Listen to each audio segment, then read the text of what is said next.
Xoş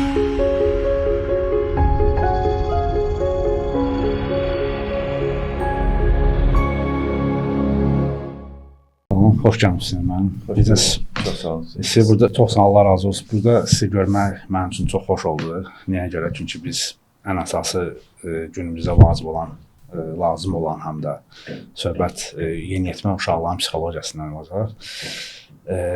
Bildiyimiz qədər siz ilkin olaraq pedaqoqsuz və sonra uşaq psixologiyasına məşğulsunuz.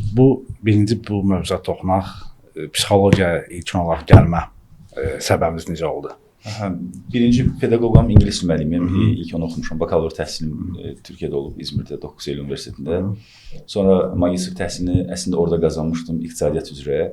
Heç əlaqəsi olmasa da. Sonra oxumaqdan vaz keçdim, qayıtmağa qərar verdim Azərbaycana. Burada təhsildə sosial psixoloji xidmət ixtisasını oxudum, magistr təhsili aldım Azərbaycan Dövlət Pedaqoji Universitetində və daha çox uşaq psixologiyası üzərinə belə deyək, mütəxəssisləşməyə qərar verdim.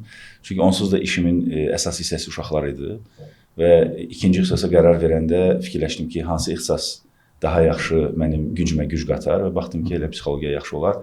Hər zaman deyirəm ki, həyatımda verdiyim ən doğru qərarlardan biri idi. Yaxşı ki də belə alındı. Türkiyədə yaşayan, böyüyən övladlarla, uşaqlarla Azərbaycan uşaqları arası psixologiyasında kimi fərqlər var? Çox fərq var. Çox fərq var. Yəni orada mən 5-ci siniflərə dərs keçmişəm, ən kiçik 5, 7, 8 belə siniflərə. Yəni oradakı 5-ci siniflərlə elədiyim dialoqu burada 9-cu siniflərlə, 8-ci siniflərlə qura bilirdim. Biraz müəyyən qədərlə fərqlər var. Əlbəttə ki, ailə strukturu nə qədər yaxın olsa da, biz iki qardaş millət olaraq yaxın olsaq da fərqlər çoxdur. Bizim ailə formatı biraz daha fərqlidir. Uşaqlarda təbii olaraq fərqli formalaşır. Ona görə mən orada özümdə bir 8 il yaşadığım üçün oranın cəmiyyətin psixologiyasını, formasını yaxşı bildiyim üçün oradakı uşaqlarla da dialoqum yaxşı olurdu. Amma bura gələndən sonra gördüm ki, fərqlərimiz var. Mənim evdə belə deyək, mən özüm 2 övladım var. Allah razı olsun, Allah sizə övladlarınızı qorusun. Birinin 16 yaşı var, o biri 15 yaşı var, 10-cu 9-cu sinifdə oxuyurlar. Mənim böyük olan, övlad oğlandır. Və həmişə səmimi atmosfer qoymuşam övladlarım arasında. Heç vaxt indi xatırlamıram ki, hansınasa səsimi qaldırıram. Buna birinci özləri şərait yaratmayıb. Çünki bizdə mən özüm böyüyəndə, Allah rəhmət eləsin, atam heç vaxtı bizlə sərt danışmayıb. O necə bir növ belə deyək, aura yaradıbsa, o avtomatik istəmədən bizə davam elə gedir uşaqların övladlarına. Amma indiki dönəmdə bəzən bütün ailələrə şamil etmək mümkün olmaz, amma bəzi ailələrdə, bir çox ailələrdə uşaqlar sıxıntısını, problemlərini ya yaxın dostu ilə bölüşür, ya sosial şəbəkədə paylaşır. Valideynlərini son çarə kimi görür, o da bəzi hallarda. Çox vaxt yox. O da ya qorxumu, stresmi, belə bir hallar olur. Biz necə edə bilər ki, uşaqların ilkin olaraq dostu biz olaq? Sözsüz ki, valideynlərlə müəyyən sərhəd olacaq, tam səmimi olmayacaq. Hardasa biraz o sərhəd olacaq. Amma yenə də ən azından çətinliyi, sıxıntısı olanda ilkin olaraq valideynin üzərinə qaçmasını, şəraiti necə yaradaq? Əvvəla siz orada səmimi bir mühit yaratmışam dediniz öz övladlarınızla və dediniz ki, övladlarım heç o şəraiti yaratmır ki, mən onlara əsəbləşim ya da səsim tonunu qaldırım. Burada bir hissə ilə sizinlə razılaşmayacağım. Nədir o? Onlar şərait yaratmır deyil. Siz onlara o hərəkətləri eləyəcək şəraiti yaratmamışsınız. Burada o şəraiti verən sizsiniz. Onlar da onu dəyərləndirirlər. Çünki birinci addım hər zaman valideyndən gəlir. Çünki uşaq doğulur və elə bir ailədə göz açır ki, şəraitə baxır və şəraitə uyğunlaşır. Ehtiyac var, nəsə eləməyə, gizlətməyə ya da deməyə ya da imkan varmı və s. Ona görə formalaşır. Ona görə birinci addım sizdən gəlib nə yaxşı ki və bütün valideynlərdən gözlənilən budur. İkinci, bir-birinə yaxın olan, amma qarışdırılan sözlər var. Sərbəst böyüdürük, tərbiyəsiz böyüdürük. Təbii ki, ikincisini heç kəs demir, tərbiyəsiz böyüdürük hissəsini heç kəs demir. Sərbəst böyüdürük adı altında uşağa limitsiz bir azadlıq.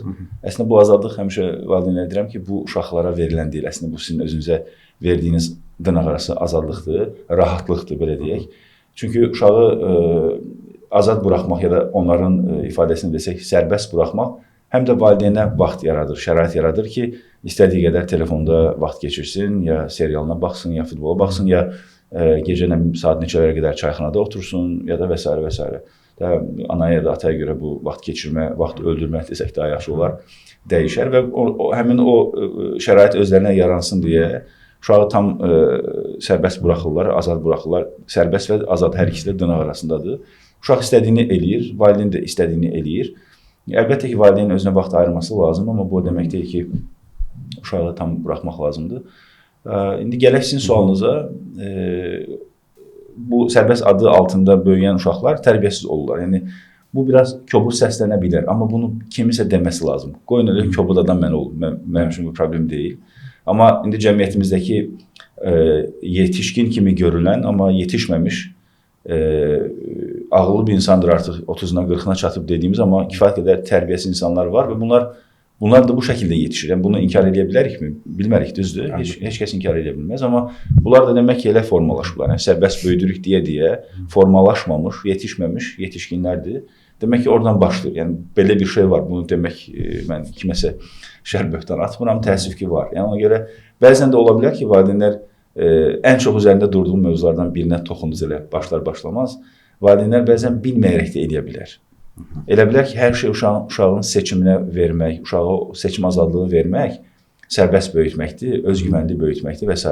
Deyil əslində. Yəni, bilmədən eləyənlər üçün bunu deyirəm ki, əgər bunu bilmədən edirsinizsə, eləməyin. Yəni, müəyyən qədər mütləq ki, sərhədlər olmalıdır.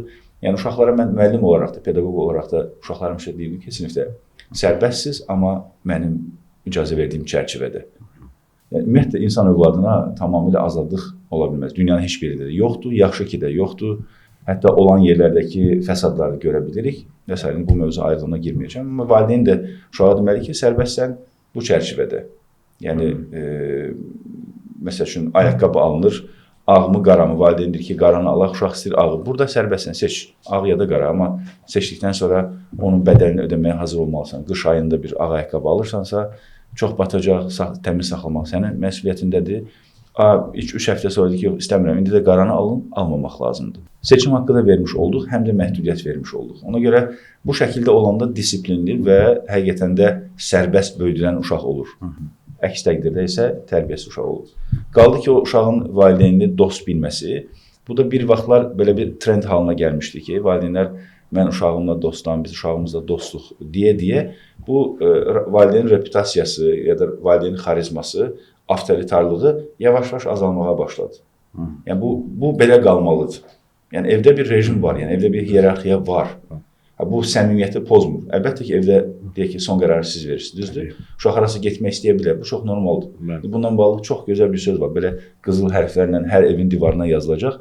İstəmək uşağın haqqıdır, verməmək valideynin borcudur.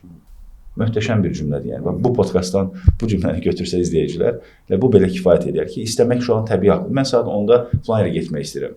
Hara getmək istəyirsən, soruşursunuz, baxırsınız ki, uyğun görmürsünüz ki, yox, mən icazə vermirəm, getməyəcəksən. Yəni, bunu izah eləyici üslubda demək daha yaxşıdır. Bunu valideyn avtoritarı olanda, valideynin reputasiyası və xarizması olanda valideyn deyə bilir. Dost olanda artıq deyə bilmir. Çünki uşaq zaten bizim boşluqlarımızı tapmağa çalışır. Məsələn, ağlamaq uşağın valideynin boşluğunu tapmağa çalışmağıdır. Ağlayaraq bir şey istəyirsə və əldə eləyirsə, tapdı artıq boşluğunu. Demək ki, hər dəfə ağlayaraq istədiyini əldə edə biləcək. Həmin o dost olanda boşluqlar çox rahat tapıla bilir. Valideyn hər zaman valideyndir, uşağın öz dostları olacaq. Dostuna qədər, dostluq kimi gəlib deyə bilməlidir, ayrı bir ifadədir. Amma biz uşaqla dostluq yox, uşağın kifayət qədər dostu var. Hətta belə bir məndə nümunə var idi. Uşaq valideyn mənə şikayətlə gəldi ki, uşağın dostu yoxdur, heç dost edinə bilmir. Mən bir seans valideynlə görüşdüm. Sonra uşaqla görüşdüm, uşaq hələ 1-ci sinif idi onda. Biraz danışdırdım və üstün zəkalı bir uşaq. Mən demişdim, məncə övladınız üstün zəkalı, 1-3 il sonra test elədilər, həqiqətən üstün zəkalı çıxmışdı. Uşaqla danışıram, deyir ki, məməhlidə falan dostlarım var idi, onlar köçdülər, adlarını çəkir, yaxşı idi onlarla dostluğumuz, siniflərdə falan kəslər var.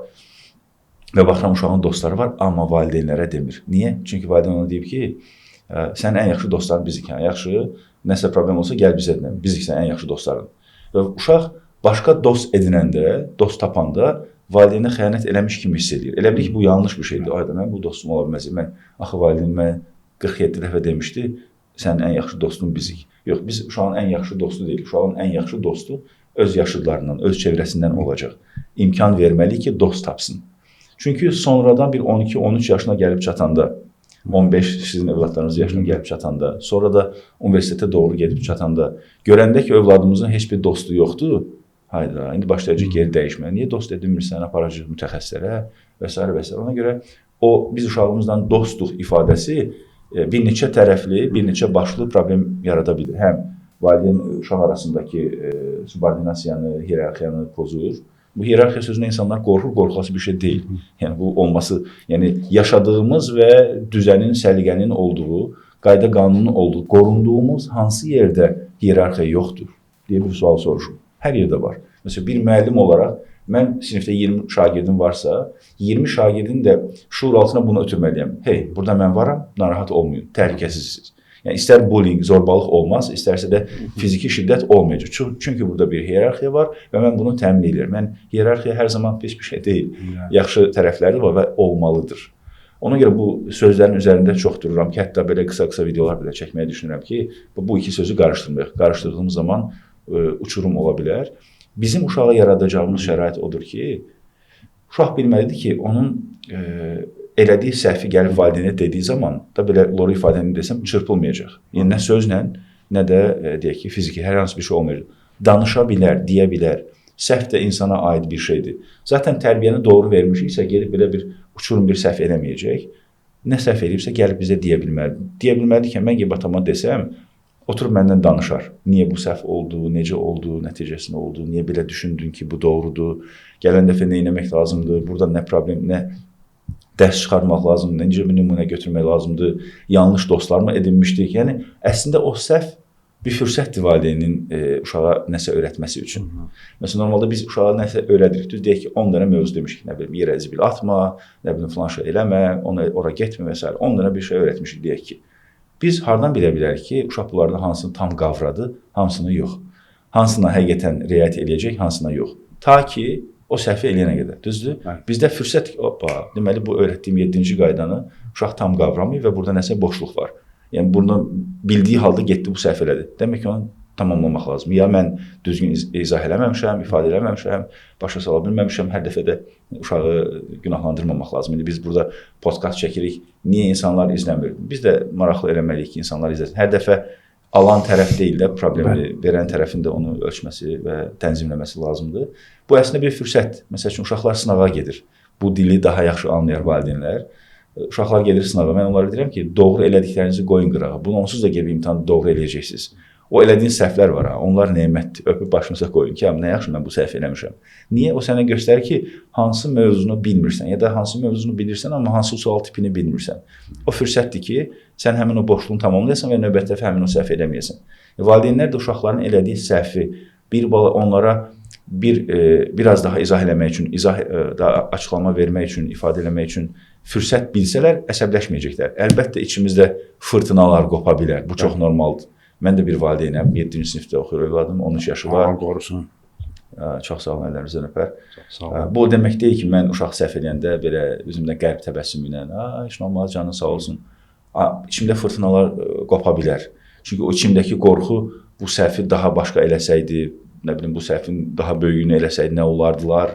İstər onun fiziki zərər görmək, istər psixologiyasına zərər görmək anlamında əlbəttə ki, narahatam. Narahat olmamağım problem olar. Amma bu narahatlığı daha professional şəkildə, belə deyək də, biruzə verməliyəm və uşaqla bunu fürsət kimi. Yeri gəlinə bir qarşımda qaldıra bilərəm ki, buna gələn dəfə diqqət eləmək lazımdır. Bu görürsən, sən necə problemlərə gətirdi, çıxartdı. O şəraiti yaratdığımız zaman gəlib uşaq deyə bilər. Bəzi məsələlər olacaq ki, gəlib bizə deyə bilməyəcək. Bəlkə sevdiyi bir qız olacaq, gəlib bizə deməyəcək birbaşa, ya da bir oğlana vurulacaq, gəlib birbaşa bizə deyə bilməyəcək. Paylaşa biləcəyi dostu da olmalıdır, sözsüz ki. Yəni, ona deyə biləcəyi şeylər. Məsələn, biz özümüzü götürək də, valideynlərimizə hər şeyimizi deyə bilirikmi, ya da deyirikmi, deməliyikmi? Məncə yox. Bir çox qərarlarımızda və s. əlbəttə ki, deməliyik. Amma elə şeylər var ki, sənin ancaq yaşıdın, səninlə dost olan bir adam onu anlaya bilər və sənə məsləhət verə bilər. Məsələn, mən övladıma onu aşılamağa çalışıram. Keçən dəfə də belə maşında gedərkən danışırıq. Bir yerdən keçdik, o da ki, biz buradan keçmişik dünən axşam. Mən dedim ki, yox, keçməmişik. Dedi, yox, keçmişik. Məncə hələ də düşünürəm ki, keçməmişdik.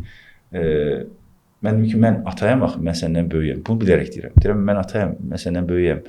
Mən deyən düzdür təbii ki. Deyir ki, yox ata, bir dəfə sizin düşərgədə filan şey olmuşdu. Sən onda uşaqlar filan şey demişdi, onlar haqlı çıxmışdılar.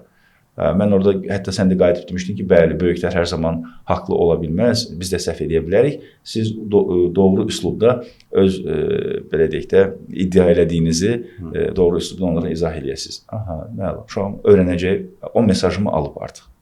Dedim ki, düz deyirsən. Yəni mən səni bir yoxladım görüm. Mənlə razılaşacaqsan, yoxsa yox. Yəni öz dediyində duracaqsan. Fikirləşdiyi şey səhv idi. Sonradan mən küçəni göstərdim. Bax biz falan yerdən çıxıb bu küçəyə getmişdik. Yəni oradan keçmir. Bəlkə daha öncə keçmişik. Sonradan ona o fikrində yanlış olduğunu, səhv olduğunu izah eləsəm də ki, bu zaten kiçik bir məsələ, önəmli deyil. Amma əsas odur ki, onun öz fikrində qalmağı və qarşı tərəfin böyük olmağından asılı olmayaraq özünə inamını davam etdirməyi mən ən azından ona belə deyək, görmüş oldum ki, uşaqda bu oturub artıq. Yəni qarşı tərəf böyük olsa da o haqsız da ola biləri anlayıb. Amma doğru üslubda özünü ifadə etməyi də öyrənib eyni zamanda. Biz hər bir ailə, hər bir insan psixologiyası eyni olmadığı üçün və böyüdüyü mühit eyni olmadığı üçün aşılama eyni cür olmur. Təzyiq də, fikir də. Məsələn, təxmini 2011-2012-ci illər idi. İş yerim statistik komitəsinə yaxın idi. Orada həmişə Nizami metrosuna piyada düşürdüm. Yay vaxtı xüsusən gəzməni daha çox xoşlayırdım. Metroya yaxınlaşanda Köhnə Sovetski küçəsinin sakinlərindən idi. Bir uşaq idi, təxmini 1-ci, 2-ci sinif şagird olardı. Atası ilə söhbətə, atası təxmini belə deyək, 1.80 boylarında, çəkidə mənim qədər belə çəkili insan, mən vaxtı arıq idi. Uşağına sərt nəsə danışır, sərt nəsə irad bildirir. Uşaq da qorxusundan büzüşüb də, sanki biraz sərt danışsa uşağın ürəyə gələrdi. Yəni o səviyyədə istədim yaxınlaşam, çünki uşağı çox böyük, ürəyim ağrıdı. Yəni ki, belə uşağı çox təzyiq sıxmaq var. Bəzi müəyyən məsələlərdə sərt danışmaq lazımdır. Valideyn olaraq müəyyən zamanlarda sərt jestlər eləmək lazımdır. Səs tonu qalxmalıdır, amma müəyyən yaşına baxmalıdır və şəraiti olduğunu əlçədirməli. Bu cür hallarda məsəl üçün uşağın hətta dediyim kimi əkiz övladlar belə xasiyyətdə, xarakterdə eyni deyil, düşüncədə eyni deyil. Yəni bu övladlarda qeyd etdiyim kimi bütün mühit eyni, amma eyni düşüncə eyni olmadığına görə, mühit eyni olmadığına görə övladlarda özünə inam, özgüvən necə yaradılmalıdır. Ümumi xətt başqa. Məsələn, siz bayaq qeyd etdiniz, yaxşı gözəl qeyd etdiniz. Qərb təbəssümü, yalancı qərb təbəssümü bizi beynimizə yalandan formalaşırlar. Qərbdə belə deyil, qərb yanaşması belə deyil. Şəhərdə əsasındılar, qərblər daha moderndirlər, daha ədalətlidirlər. Bu heç də elə deyil. Azərbaycan mühitinə görə uşaq yaşlarında və ya yeniyetmə yaşlarında uşaqlarımıza biz özgüvən necə yarada bilərik? Əslində bu sualınızın cavabı elə birinci sualınızın cavabında da var idi. Hansı ki, uşaq gəlib bizə nəsə deyə bilməsi çox vacibdir. Düşərgələrə gedəndə biz hər məktəb tətilində düşərgə eləyirik və intensiv eləyirik. Bunu vurulmağa çalışıram. Ona görə çox görürük bu nümunələri. Həmişə deyirəm ki, mənim əlimdə qeyri-rəsmi statistikalar var. Orada valideynlərin bir hissəsi, bəlkə də nə bilim, sayın 3/2-si, neçə nəfər varsa onun 3/2-si mənə deyir ki, Hüseyn bəy, bizim uşaqda biraz özgüvən problemi var inşallah. Biraz orada danışdırın, bilmir nəticəsində, qıdıqlayın uşaq. Mən deyirəm ki, əlimizdə bizim seyirli çubuq yoxdur, dın, vurduq, uşaq özgüvənli oldu və sonra elə olur ki, gedirik düşərgəyə və mən həmin valideynə yazıram ya da zəng edirəm ki, biz dəqiq eyni uşaqdan danışırıq, bu uşaq biz burada sustura bilmirik. Yəni. Çünki uşaq o qınanılmadığı, tənqid olunmadığı, belə bir kobud üzərinə təzyiq olunmadığı mühiti görəndə o içindəki əjdaha deyək də yavaş-yavaş çıxır ortaya. Bizim də məqsədimiz odur. Talant şou eləyirik, məsəl üçün, deyək ki, yarışdırmırıq belə, filan kəs keçdi ikinci tura, filan kəs keçmədi, sən uduzdun, onu eləməməyə çalışır. Çünki, məsəl üçün, fiziki yarışlarda bu yarışma var. Çünki fiziki yarış, həyatın bu həqiqətdə haradasa yarışırıq biz. Yəni, bir yerlərdə yarışacağıq, yəni uşağı belə bir steril bir mühitə, heç yerdə yarışmayacaqsan, hər zaman belə bir şey yoxdur. Olmadığı üçün də real həyata da hazırlamaq lazımdır. Sözsüz ki, uduzmağı da qəbullanmalıdır, uduzanda nə etməlidir, onu da qəbullanmalıdır. Tək uduzanda, komanda ilə uduzanda kimi günahlandırmalıdır, bunları da öyrənməlidir və bunlar pis şeylər deyirlər də. Necə ki, biz nəfsimizi və iradəmizi tərbiyə eləmək üçün hardasa öz tək başımıza bir Hüseyn olaraq mən hardasa uduzuram, təkrar dururam, uduzuram, təkrar dururam, məğlub oluram, nəfsimə yenik düşürəm, bir daha. Bu da məni formalaşdırır. Yəni hər kəsi zaten ona görə yaş getdikcə insan təbii doğru yoldadırsa formalaşır. Orada da uşaqları bir tərəfdə yarışdırarkən, amma talant elə bir şeydir ki, yəni hamıda eyni olmaya bilər. Adını talant şou qoymuşuq, amma istəyir ki, uşaq səhnəyə çıxaraq var olduğu da, var olmağı da alqışa layiqdir görsün. Ki sən var olmağınla bərabər alqışa layiqsən, dəyərlisən. Və işte pis fikir yoxdur, fərqli fikir var və s. kimisindən. Yəni o mühiti yaradanda uşaq onsuz da özgüvəndən formalaşır. Bayaqki dediyiniz uşağa, məsəl üçün uşaq gəlsin bizə desin. Uşaq gəlib bizə rahat-rahat deyə bilirsə, demək ki, müəyyən qədər özgüvəni var artıq, onu vermişik. Səhvin də deyə bilirsə, demək ki, var. Səhvin deyə bilirsə, bu həm də anlayır ki, səhv eləmə ehtimalı var da, o da bir insandır. Səhv eləyə bilər, amma bunu düzəltməlidir. Bu o qədər gözəl bir şey, doğru yanaşma. Onun bir dənə yaxşı tərəfi yoxdur. Məsəl üçün, desəm ki, uşaq bizə yanlışını deyəndə, biz də onu normal dinləyib cavab verəndə, uşaq o yanlışını düzəldir desəm, bununla bərabər başqa doğrular, yaxşılar da var. Həm də uşaq öyrənir ki, səhv eləmə haqqı var, edə bilər də, insanıq o anlamda. Səhv eləyə bilər, bu səhvi düzəldə bilər, səhvi doğru yanaşsa, əslində gələn dəfə onu eləməyə bilər. Yanında o qədər çox şey öyrənir ki, yəni biz bir dənə filan şey öyrənirlə də məhdudlaşdıra bilmərik. İndi o verdiyiniz nümunədəki ata uşağına qəzəblənir. Bir dəfə mən belə videonun altına, yəqin ki, fiziki şiddət olmazla bağlı bir videonun altına valideynin birisi yazmışdı ki, düzdürsə müəllim, amma döymədən də olmur. Mən məsəl üçün arada bir döyürəm. O realizanların hamısına söz çatırmaq olmaz.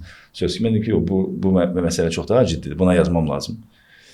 Dedim ki, bəy, biz də döyüblər, ən çox deyilən şey olur. Döyməyi ən çox müdafiə edən fikir odur. Biz də döyüblər, nə olub ki? Görəsən nə olub, yəni döyməyi müdafiə edirsən də daha nə olsun, yəni. Mən də yazdım ki, axı, bəs döyəndə uşaq alçalmış hissinə bürünür və alçalmağı normal qəbul edir. Bugün sən alçaldırsan, sabah başqası alçaldacaq. İnsan özü alçaldığında elə bilir ki, valideyniyəmdir, mən edə bilərəm. Atıram, getsə əskərliyə, orada kimsə onu döysə, alçatsa, çırpsa, daha da kobud ifadələrini demək istəmirəm. Valideyn yəqin ki, xoşuna gəlməzdir. Bir balaca vicdanı varsa, xoşuna gəlməyəcək. Ya da müəllim uşaqların hamının içində qapazı vursa qulağın dibinə, qıpqırmızı uşaq qızarsa, başını aşağı əysə, bilmirəm, bir balaca vicdanı olan bir adamın nə vuranın, nə də valideynin xoşuna gəlməz hər halda bu. Amma nədənsə valideyn olmaq səbəbilə vura bilər şuurundadır. Yazıram ki, yəni uşaq alçalma hissinə bürünür axı. Yəni bu necə? Buna nə düşünürsün? Deyir, başa düşürəm, amma yenə də döymədən olmaz yəni. Yenə də orada qalır. İndi o uşağın halına sizin o bayaqki küçədə gördüyünüz verilmirsə, için yanır, için cız eləyir belə, amma heç nə də edə bilmirsən, təəssüf ki.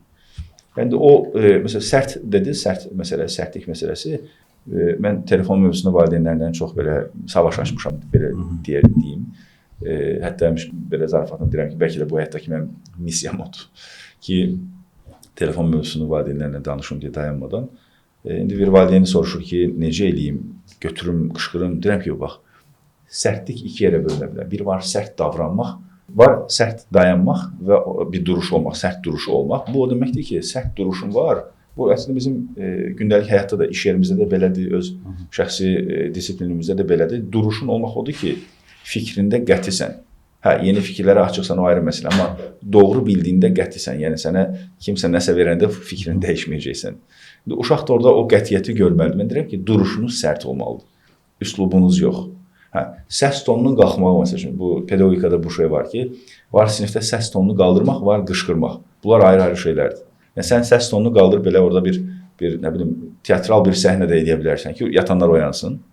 Ya da arxadakılara eşitdirmək üçün, ya da nəsə bir şey. Bir də var ki, qışqırmaq. Qışqırmaq müəllimin, pedaqoqun kredisini, xarizmasını aşağı salır və 3 gün qışqırdın, 4-cü gün nə edəcəksən? 3 gün sonra artıq qışqırmaq təsir eləməyəcək. Eyni şey evdə də yəni. Qışqırdın, sonra yavaş-yavaş başqa şeylər lazımdır. Başqa şeylərdə fiziki şiddət də artır. Yəni o qışqırmağa ehtiyac duymaq, qışqırmadan sustura bilmirəm ya da susturmağı dırnaq arasına alıram. Qışqırmadan tənzimləyə bilmirəm, qışqırmadan otoritemi qoya bilmirəm deməkdir həm də. Çünki uşaqlara qarşı elədiyimiz hər davranış və hər sözün bir yan mesajı da var. Məsələn, qışqırdım, məsələni həll elədim dırnaq arasında, yanından bir dənə mesaj göndərdim onun şuur altına və uşaqlar möhtəşəm müşahidəçidirlər. Çünki onların beyinləri bizimki qədər məşğul deyil. Onlar hər şeyi çox rahat görə bilirlər. O mesaj da odur ki, hey, mən səni qışqırmadan başqa cür idarə edə bilmirəm. 3 gün daha qışqıracağam, sonra səs tonum artıq do majora qalxdım, sonra nə edəcəm? Uşaq artıq baxır ki, onun o tərəfə səs yoxdur, bütün qonşular eşitdi, bütün məhəllə bildi ki, evdə nə problem var.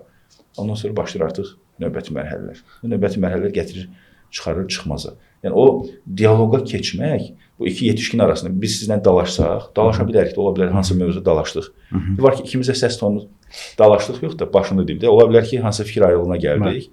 Dialoqa girsək, iki yetişkin ağıllı insanlar da həll edəcəyik bunu. Yəni mən yanlış anlamış ola bilərəm, mən deyəcəm ki, mən üzr istəyirəm, mən belə anladım. Yəni çox yanlış anladığım üçün də, hətta sizdən bunu gözlədiyim üçün də üzr istəyirəm və baxdınız ki, siz də vicdanlı insansınız, bu adam yekə adamdır, üzr istəyir, tamam, bitdi məsələ. Bir də var ki, mən qışqırıram. Mən qışqırıram, əlbəttə ki, siz də qışqıracaqsınız. Yəni bir dəfə səbr eləyərsiniz, 2 dəfə. Yəni bu aramızdakı münasibəti tamamilə pozacaq, iş mühitidirsə, orada bir toksik bir mühit yaradacaq və s. bu artacaq. Yəni bu yetişkin və cəmiyyət öz məişət həyatımızdan da misalları ona görə verirəm ki, biz yetişkinlər uşaqları anlayaq deyə. Çünki mən bunu yaşayıram. Deyək ki, iş yerimdə toksik bir münasibət istəmərəm. Mən istəyirəm ki, iş yerimə rahat gedim, rahat gəlim. Oradakı insanlardan, nə bilim, vaxt keçirərkən, iş məsələsi ya da hər hansı bir vaxt keçirərkən xoş bir an kimi yadımda qalsın. Eyni şey evdə də eləməliyim. Yəni nə istəyirəmsə çöldə özümə, onu da verməliyəm uşağıma. Qadınlar daha çox, məsələn, evdə ana ilə atanın, valideynlərin münasibəti övladlara fərqlənir. Təbii olaraq fərqlənir. Ata, məsəl üçün, oğlan övladı ilə tamam fərqlidir. Hələ özümdən də götürüm. Qız övladlarında avtomatik xətt tamam fərqlidir. Yəni, indi bəzi kobud xasiyyətli kişiləri çıxmaq şərti ilə və dar düşüncəli kişiləri çıxmaq şərti ilə. Çünki qız övladları deyəndə bəziləri söhbət dırnaqarası kişilərdən gedir. Sanki ona qurtulsaydım canım rahat olar kimi baxır. Amma ümumən götürən söhbət sözün əsl mənasında kişilərdən gələndə qız övladlarına tamam fərqli yanaşır. Daha yumuşaq. Qızım yox deyə bilmirəm, amma ətrafında olanlar çoxdur. Yəni daha fərqli yanaşır. Çünki oğlan övladına göstərdiyi münasibətdən daha fərqlidir. Daha yumuşaqdır. Mən hər ikisinə yumuşaq davranıram, amma qız övladı daha fərqli, biraz yumuşaq davranıram. Burada məsələn, çünki bir dəfə Dayanazada yanırdım, bir cavan xanım idi, oğlan övladıyla. Uşağın olaraq təxmin 4-5 yaşlarında dayanmadan ağlayırdı. Bu Çıraq Plaza var Tbilisi prospektində. Orada piyada keçiddən gedəndə anası dözmədi, bir uşağı 4-5 dəfə belə silkələdi. O Tom və Jerry multfilmdə o pişiyin ruhu bədənindən çıxır. Sanki o ona bənzərdir. Yəni çox çıxıb qayıdırdı da paltar elə bir uşaq. Dedim, amma uşağın qolu çıxacaq. Bir də hardasa qınadım, amma sonra hardasa da başa düşməyə çalışdım ki, qadının ev şəraiti, psixologiyası yüklənir deyə və iş getmək, işdən gəlmək, uşağı məktəbə aparmaq və ya uşaq bağçasına aparmaq, bunlar hamısı yüklənir və istərsəməz biraz əsəblərindən gərginlik yaradır. Uşaqlar da hərdən sərt, hədsiz sərt davranır. Məsələn, ata evdən məsələn olmuş demək olar ki, 10-15 saatın işdə olur, müəyyən saatlarında. Amma yenə də gün ərzində mən çalışıram, məsələn, övladlarla maraqlanır. Məsələn, mən oğlum kompüter mühəndisliyinə, kiber təhlükəsizlik və ya IT sahəyə yönləndirməyə çalışıram. Baxmayaq ki, məsələn, mən hər ikisinə demişəm ki, mənim istəyim budur. Amma sabahlar siz desəniz ki, başqa sahəyə getmək istəyirəm. Yəni, mən yenə də dəstəyimi göstərəcəm. Sadəcə mənim istəyim budur. Ya da tövsiyəm belə deyək. Təməli, məsləhətin tövsiyəm budur. Yəni, sabahlar oğlum düzdür, məsələn, texnik fənlərdə çox əmli açıdır. Ümumən yaxşı oxuyandır, hər ikisi. Oğlum xüsusən texnik fənlərdə daha irəli gedib. Ona görə məsələn kimi onu məsləhət sizin sözlə qüvvət tövsiyə elədim ki, bu sahəyə gedək. Yenə sabahlar məsələn 11-ci sinif qurtaranda desə ki, mən bərbər olmaq istəyirəm, ən yaxşı bərbərin yanına qoyaram. Və ya hansısa maşın ustasının yanına qoyaram. Seçdiyi sahədən asılı olaraq. Mən demişəm, sizə şərt deyil ali təhsil alasınız. Və ya orta ixtisas məktəbinə gedəsiniz, kolleclər təhsil alasınız. Sənət sahibi də ola bilərsiniz. Seçim sizdədir. Sadəcə bəzi məsələn sahələr var ki, müğənni, aktyorluq, bu sahələri əvvəlcədən demişəm ki, o sahələr mən Zahirət qapısını bağlamışam. Ondan başqaçı sahələr məsələn rəssam ola bilərsiniz, nə bilim dərzi ola bilərsiniz, diş həkimi ola bilərsiniz. İstənilən sahədə dəstəyim var. Bizim həkim dedim, çox gözəl. Oğlum da dedim ki, yəni baxma ki, ona gedir. O sahəyə gedir ki, təhlükəsizlik aidsi sahəyə. Amma təəssüflər olsun ki, müəyyən məqam var ki, nəyə toxunmaq istəyirəm. Bəzi ailələrdə olur ki, övladda yaxşı bal toplamayanda canına qəsd edir. Bu valideynlərə necə yanaşmalıdır? Bu necə sözlər deyə bilər ki, belə şey etməsinlər. Bilirəm, müəyyən maddi xərclər çıxır. Filan kəsin oğlu filan yerə qəbul oldu, filan kəsin qızı filan yerə qəbul oldu. Tökdüyün pullar batdı. Evə gəlsən sənə belə edəcəm. Gözümə görsən mən kimi sözlərdən sonra uşaq da psixoloji açılır. Nəticə etibarilə sonunda da yaxşı qurtarmır. Birinci istəyərdim ki, bayaq bir mənzərə çəkdiniz, təsvir edədiniz. Bir ananın çətinliyi, bir istəyərdim ki, ona vurğu edeyim, sonra keçim verməyəcək icazənizlə. Həqiqətən də indi müasir bəzi axımlar, düşüncə axımları işte qadınla kişi arasındakı ya da ana ilə ata arasındakı fərqi eşitməkdən belə xoşnutluk duymurlar, amma bu bir həqiqətdir. Yəni sən gözünü yumsan, günəş batmayacaq. Sən özünə qaranlıq eləmiş olacaqsan. Bu həqiqətə gözünü yummaqla deyil. Əlbəttə ata ilə ana fərqlidir, ananın hormonları fərqlidir, atanınki fərqlidir. 9 ay qarnında daşımış bir ana ilə, oksitosin hormonları ilə uşağa süd verən bir ana ilə bir atanın fərqi mütləq ki olmalıdır. Yəni fiziolojik olaraq da fərqlərimiz var və bu psixoloji olaraq da fərqləri gətirib çıxarır. Ana evdə daha çox şəfqəti, ata biraz daha qətiyyəti, daha belə deyək, zəhmi təmsil eləyir. Anaların çətinliyi bir neçə fərqli yerdə cəmlənir. Məsəl üçün, biri ola bilər ki, deyək ki, orada dediniz ki, uşaq ağladı, dayanmadı, axırda artıq dözə bilmədiyi insandır o da, yəni əlbəttə ki, əsəbləşdi. Elədiyi şey nə qədər doğru olmasa da səbəbini anlayır ki, bir də cəmiyyətin içində olanda insanlar daha çox sıxılır biabır olduğu şeyindən.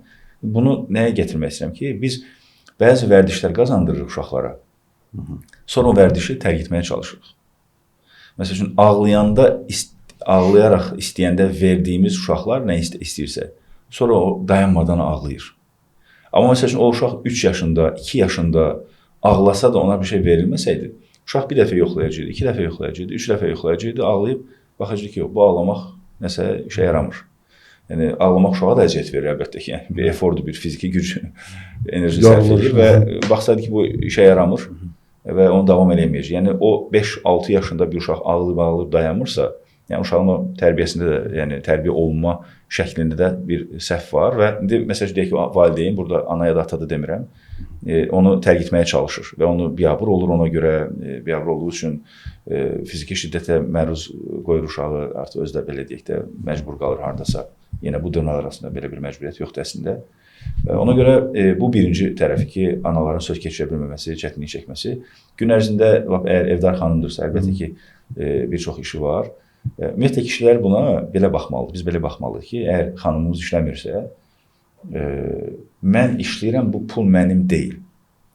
Mənim çöldə rahat işləməyim üçün sən yaxşı bir şərait yaratdın. Dolayısıyla bu pul ikimiz qazanırıq. Ola bilər mi? Fiziki olaraq mən gedirəm, pul qazanıram, maaş alırım, hər nədirsə. Amma mən gedib onu rahat eləməm üçün, beynimin, başımın rahat olması, ev, uşaq və s. bütün o evə aid ki, evdəki iş də bitmir. Evdəki bütün o problemlərin həllini sən həll elədiyin üçün biz iş bölgüsü eləmişik. Mən də gedib orada rahat işləyə bilirəm. Yəni uşağın bağçaya aparılmağı, məktəbdən gətirməyi, kursa getməyi, hazırlığa getməyi və s. bütün bu qədər şeyi sən həll eləyə bilirsən deyə mən gedib orada rahat işləyə bilirəm. Dolayısıyla bu pulu mən yox, biz qazanırıq.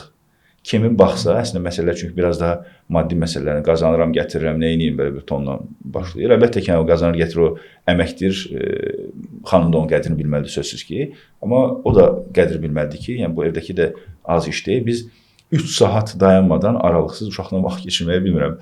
Yəni çox çətin bir şeydir həqiqətən. Bir dostum var, Sərxan Rüstəmov, o deyir ki, yoldaşım mənə uşaqları tapşıranda, yəni əsas odur ki, mən 2 saat uşaqlar sağ qalsın, yəni axıra kimi gələndə görürüm uşaqlar sağ qalır. Yəni bu qədərinə gücümüz çatır. Yəni bu qədərinə gücümüz çatır deyib işi o tərəfə atmaq deyil, amma metabolizmamız, fiziologiyamız, biz ona qədər bacarmırıq da belədir. Yəni. Bacarmırıq yəni bu elə o doğumdan başlayır da o. Ona görə o ata evə gələndə qaydalar dəyişirsə, ananın gün ərzində qoruyub saxladığı qaydalar düşdü gözdən və ana da onlarla bərabər. Məsələn, filan şey olmaz deyir, ana əslində doğru deyir. Ata gəldi, ağlatma oğlum uşağıma, bəsdir, zəhləmi tökdü, ver nə istəyirsə, öz rahatı üçün həm uşağa zərərli bir şey vermiş oldu, icazə vermiş oldu, həm də ananın reputasiyasını evdə yerlə bir edir. Məsəl üçün, mən də çox görürəm, 8-ci, 9-cu sinif oğlan uşaqları artıq anaları qorxur yəni uşaqlarından söz deməyə. Ata deyəcəm, ata gəlində deyəcəm. Bu, atanın olayı bilməyi ilə ananın bilməyi bir balaca əlbəttə fərqlənməlidir. O, bəlkə demişik, atanın bu müəyyən bir zəhmi var. Kişidir də səsi belə qalındır, yəni bax. Səsi qalındır deyirik, yəni. İncə səs lazım olanda kişidən yox, xanımdan istifadə olunur. Yəni bu təbii bir şeydir. Bunu və hər ikisinin səsi, hər ikisinin səsdəki qətiyyət, bunlar yəni həqiqətdir ki, bunlar fərq var. Ona görə o atanın səs tonu fərqlidir sözsüz ki. Amma yəni hər şeydə ata həll eləməli deyil. Yəni ananın da evdə bir hörməti, xarizması əlbəttə ki, olmalıdır. Yəni fərq qoysaq bəlkə yer gəlində ananın əziyyəti çoxdur deyə anaya daha çox qoyulmalıdır. Bizim dinimizdə də, İslam nəzərdə tuturam, cəmiyyətimizdə də, millətimizdə də bu həmişə anaların yeri başqa olubdur, cənnət anaların ayağı altındadır və s. və s. belə çox deyimlər var bununla bağlı. Ona görə o ananın xarizmasını ata da qorumalıdır. Ata-ana bərabər qərar verməlidir ki, məsələn, uşağa telefon verəcək, yoxsa yox. Uşağa nə bilim, cips yedirəcək, yoxsa yox. Uşağa falan fast food restoranına aparacaq, yoxsa yox. Bunlar ortaq qərar olmalıdır və ona görə davam eləməlidir. Yoxsa ata gəlib evdə axşama kimi yoxdur, gəldi axşamda qəhrəman oldu. Türklər demiş, iyi polis, kötü polis. Ata oldu iyi polis, gün ərzində vaxt keçirən ana oldu pis. Ona diqqət olunmalıdır. İndi qaydaq bizim, sizin o sualınızda. İstədim ki, bunu vurğulamadan keçməyim. İndi gələk ixtisas seçiminə. İxtisas seçimi məsələsi son dövrlərdə daha da çətinləşən bir mövzudur. Elə bizim dövrümüzdə də bu çətin idi. İndi daha da çətinləşir. Niyə? Çünki sahələr artıb, sürətli texnologiyanın inkişafı sahələrin sayını artırır, bəzilərində azaldıb. İndi süni intellekt girir, artıq həyatımıza girir, yox artıq girib, daha da böyür həyatımızdakı yeri. Böyüdükcə də bəzi ixtisasların belə gələcəyi biraz təhlükə altındadır, şübhə altındadır və s. Düzdür, ölkə olaraq biz yəqin ki, dünya standartlarından o anlamda sürət mənasında biraz geridən gəlirik, bir 10 il, 15 il bəlkə geridən gəlirik, amma bizə də təsir edəcək müddət ki. Ona görə düşünürəm ki, valideynlər bu ixtisas seçim məsələsində ən yaxşısı odur ki, mütəxəssisə danışsın ki, uşaqla bərabər. Sizin bayaq dediyiniz məsələ əslində balansı qoruyan bir yanaşmadır. Hansı ki, mən deyirəm ki, mən düşünürəm ki, bu sahə yaxşı olar. Siz düşünürsünüz ki, süni intellekt dövrüdür, IT sahəsi daha da inkişaf edəcək, kiber təhlükəsizlik və s. Siz bugün elə oxuyursunuz, analiz edirsiniz və deyirsiniz ki, oğlum, bunu eləsən yaxşı olar, bu mənim tövsiyəm. Amma gedib rəssam olmaq istəsən, buna da bir şey deməyəcəm. Amma bir də gəl üçüncü tərəfə mütəxəssisə soruşaq. Ola bilər xarakterinə görə, xarakter testinə görə, maraq dairəsinə görə və s. Bir də həmin mütəxəssis başqa bir şey, tamamilə üçüncü bir sahə təklif edə bilər. Bu sahənin mütəxəssisləri ilə, artıq konkret o sahənin mütəxəssisləri ilə görüşülə bilər. Uşaq onları dinləyə bilər, videolara baxa bilər və s. bir maraq formalaşa bilər. Yəni %100 doğru qərar da çətindir. Mən Türkiyədəkin belə bir statistik oxumuşdum. Türkiyədəki universitet məzunlarının 73%-i öz işlərində deyirlər. Yəni, A sahəsində məzun olub, amma ki, B sahəsində işləyir. Çox böyük bir rəqəmdir 73. İndi bugün üçün nədir bilmirəm. Bu mənim oxuduğum 15 il keçib bu statistikadan. Azərbaycan da Türkiyəyə bir-birimizə yaxınlıq müəyyən o işte ailə baskısı, trenddə olan, yaxşı pul var bu işdə, bura get duyğu düşüncələri bizdə də var deyə. Gəlin o rəqəmi aşağı çəkək, olsun 50%. Ki bu daha çoxdur məncə. 50% belə çox böyük bir rəqəmdir. O deməkdir ki, gördüyümüz hər 10 insandan 5-i xoşbəxt deyil. Ayağını sürüyə-sürüyə işə gedir, bacardığı hər şey eləmir, potensialını ortaya qoymur və evə də xoşbəxt gəlmir və s. və s. Yəni ona görə o üçüncü tərəfə mütləq getmək lazımdır. Bayaq dediyimiz kimi, mən də bir yetişkin kimi yanlış düşünə bilərəm. Mən deyirəm ki, mən pedaqoqam, mən psixoloqam, 20 ildən çox təcrübəm var. Bəli, bunlar heç birisi yalan deyil, amma bu eyni zamanda o mənimlə gəlmir ki, mən övladım üçün doğru bir seçim edə bilərəm, 100%. Bilər də bilərəm, bilməyə də bilərəm. Ona görə ağıl ağıldan üstündür, gözəl bir atalar sözümüz var. Mən deyə bilərəm ki, mən səni müşahidə elədiyim qədərilə, dövrü müşahidə elədiyim qədərilə düşünürəm ki, bu sahə yaxşı ola bilər. Sən nə düşünürsən? O da deyər ki, mən də bunu düşünürəm. Deyək ki, fərqli bir şey dedi.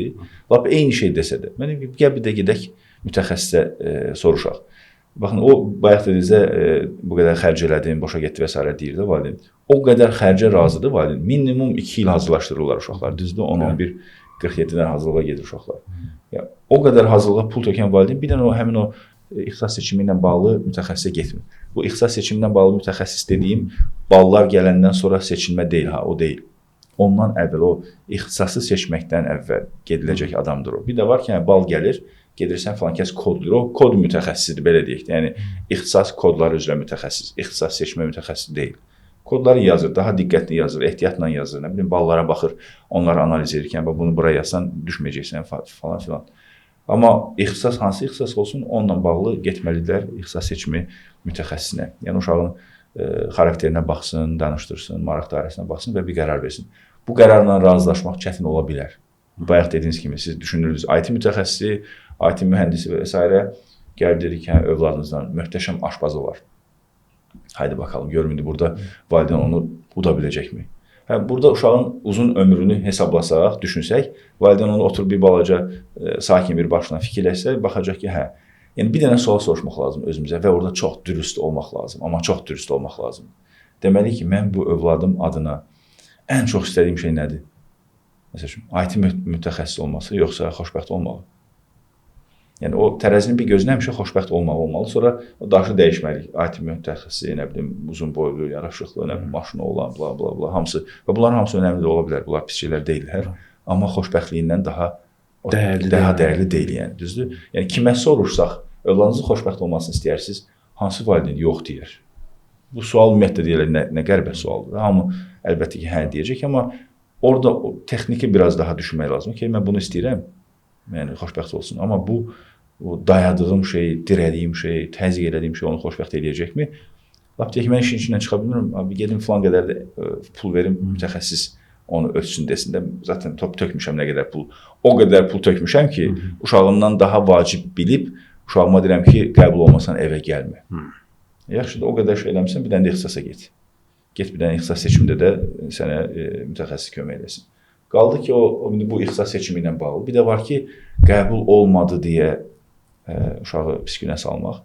Mən başa düşürəm, yenə deyirəm, yaxşı ki, valideyn olmasa deyə altda rəydə yaza bilərdilər ki, kök danışırsan, valideyn deyilsən, türklərdə gözəl bir söz var, deyir, bekara karı boşamaq asandır.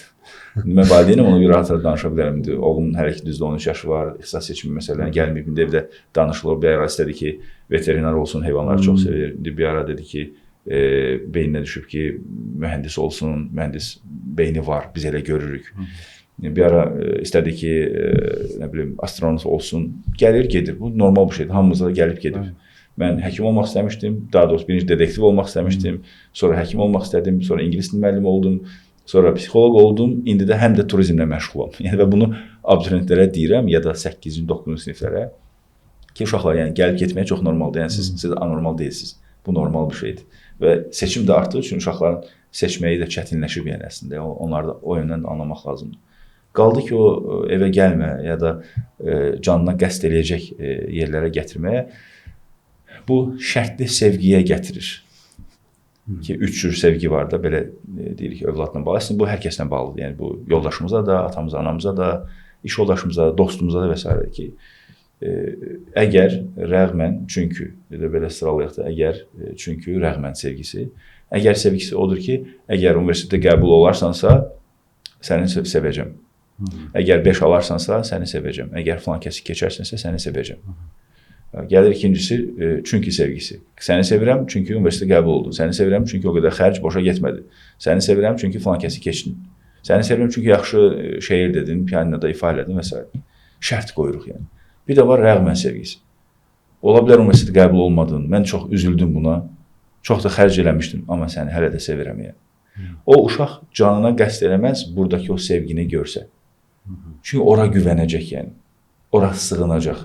Bayaq dediniz, o mənzərəni təsvir ediniz ki, 1.80 boylarında çəkili bir, zəhimli bir ata uşaq da belə büzüşüb yəni.